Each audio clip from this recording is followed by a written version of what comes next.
Le dilemme de ce matin, c'est Michael Bensoussan qui va venir le poser pour nous. Salut Michael. Salut tout le monde, ça va être ce matin effectivement un dilemme du doc. Faudrait que je demande à Mario d'avoir peut-être un petit thème musical exprès, peut-être celui de E-Harp, de par ma ressemblance physique évidente avec George Clooney. Oui. Ça, c'est autoproclamé. Ça, oui, bien sûr. Moi et ma mère, on est deux. Alors, ce serait George Cloonesque, toi. Alors effectivement, comme tu le sais, le gouvernement avec la nouvelle ministre de la Santé, Madame McCann, a prononcé le nouveau budget il y a quelques semaines et notamment a prolongé là-dedans le projet pilote, dit projet Barrett, dont le but est de financer certaines opérations chirurgicales mineures ainsi que des endoscopies digestives dans certaines cliniques privées, financées par le gouvernement, donc par l'argent public. Ce projet pilote a été prolongé pour 1 an et on a demandé ce matin sur les réseaux sociaux à nos auditeurs de se prononcer pour ou contre, de savoir est-ce qu'ils sont pour ou contre que cet argent public soit investi pour que les patients soient opérés et suivis dans le privé. On va débattre donc de cette simple question-là. Vous pouvez encore aller voter sur le Facebook. C'est Tammy qui devra être convaincue par Patrice et moi. Patrice, tu es pour, pardon. Je suis en faveur de ça, contre. Je vais te laisser débattre en premier, Patrice. Mais Tammy, je pense que d'abord, premier effet bénéfique, ça permet de réduire la liste d'attente dans les hôpitaux. On sait que c'est engorgé, on sait que c'est inhumain l'attente nécessaire pour une forte proportion de soins, donc ça permettrait ça d'abord. Et là, répondez-moi pas, ouais, mais les riches vont être encore aidés puis les pauvres vont encore écoper. Non, parce que c'est le gouvernement qui gère les envois de patients vers le privé. Donc, ça n'a aucun lien avec ton revenu ou pas. Le gouvernement va gérer selon probablement l'urgence, le besoin, la nécessité des soins. Les cliniques privées sont de taille plus modeste. Donc, tu as un service client de proximité avec le soin que tu vas recevoir. Puis, ça a l'air très lourd, l'administration dans les hôpitaux. Tu sais, allez-vous dans l'aile droite quand vous allez voir les panneaux rouges, tournez à droite, mais à côté de la cafétéria. Alors que là, il va y avoir beaucoup plus d'efficacité de par ces cliniques privées. Puis, ça coûte pas plus cher à personne. C'est le même argent qui va permettre de désengorger à 2 places et de soigner 2 personnes peut-être en même temps plutôt qu'une seule à la fois après 16 heures d'attente. Je suis pas persuadé de ça, ce dernier argument-là, Tammy, et je vais te dire pourquoi. C'est que je pense au contraire que les cliniques privées vont chercher du staff dans les cliniques publiques pour justement assurer que l'opération... On n'en invente pas des infirmières, on le sait, on est en déficit, et même des médecins. Donc, moi, j'ai l'impression que ça va désaffecter des gens qui travailleraient au public pour aller travailler au privé.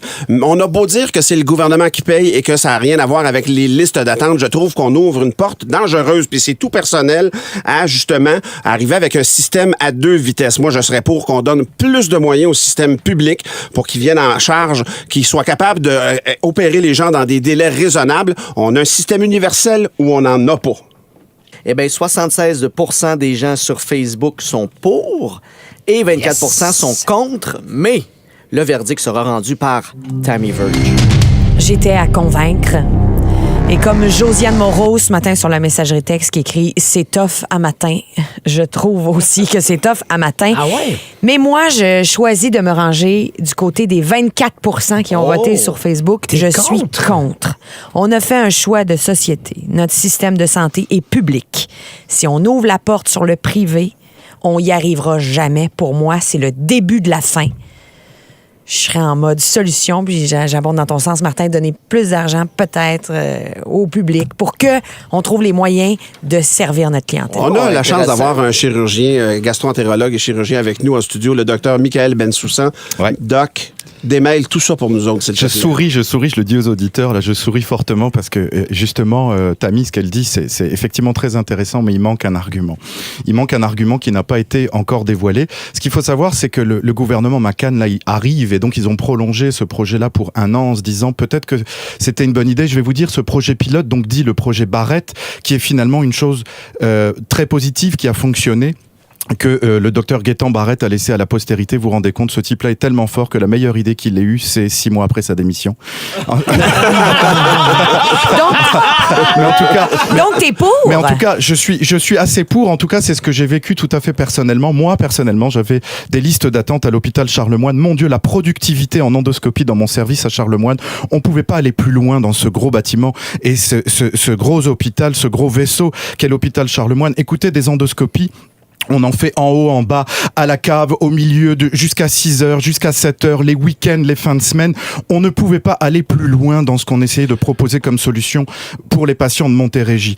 Et malgré ça, Donc, c'est pas parce que ça virait dans le vide au public, là, si je peux faire une image. Ça vire à pleine capacité ça n'est en tout et cas on pas... a quand même des listes ça n'est d'attente. en tout cas pas mon expérience. Nous, on a pressé le citron, y compris le personnel, nos infirmières à Charlemagne, jusqu'au trognon de la moelle. Et malgré ça, on avait des patients qui avaient en chirurgie mineure, en endoscopie, dans notre CISS, des 1 an et demi d'attente, des choses qui n'étaient pas correctes et qui étaient dangereuses pour la santé. Là oui, est mais arrivé parce le qu'il y avait projet. des gens qui annulaient des rendez-vous parce que tu l'as dit, ergonomiquement, les salles n'étaient pas placées peut-être aux meilleurs endroits. Non, ce que je t'ai dit et ce que je vous ai dit plusieurs fois, c'est qu'en fait, la pénurie de médecins au Québec est vraiment moins que ce que c'était il y a 10 ou 15 ans. Mais depuis longtemps, maintenant, on est dans une pénurie de structures. Ce qu'il faudrait pour que le service soit rendu, c'est construire des hôpitaux, construire des cliniques, mais il n'y en a pas. Or, il y avait effectivement plein de blocs opératoires et de salles d'endoscopie qui étaient disponibles dans les centres de chirurgie comme à Rockland.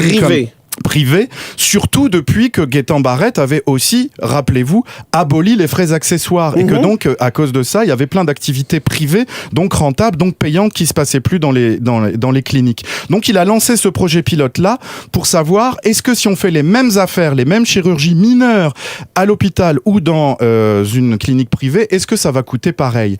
Et en fait, l'argument que vous n'avez pas, c'est que ça coûte moins cher, vraisemblablement.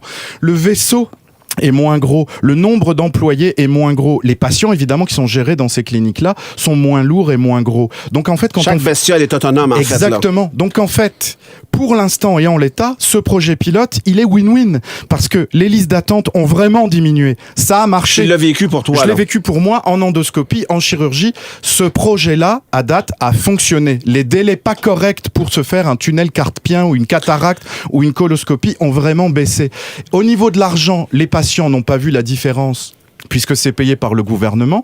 Et au niveau du bien public, puisque je suis comme toi, Tammy, et je pense à l'argent public, on est en train de dire que pour le même acte, ça coûte moins cher. On s'en parle dans 10 ans, moi je pense que... Donc on n'est pas en train de faire un système à deux vitesses, puisqu'on est en train de parler... C'est fait dans le privé. Et ces gens-là s'y retrouvent, puisque les gouvernements font tourner, si tu veux, leur salle d'endoscopie. Et donc, ça paye quand même les structures privées. Mais les gens s'y retrouvent parce qu'ils n'ont pas à payer de leur poche. C'est quand même le gouvernement qui paye. Donc, à date, ce projet pilote, c'est une réussite.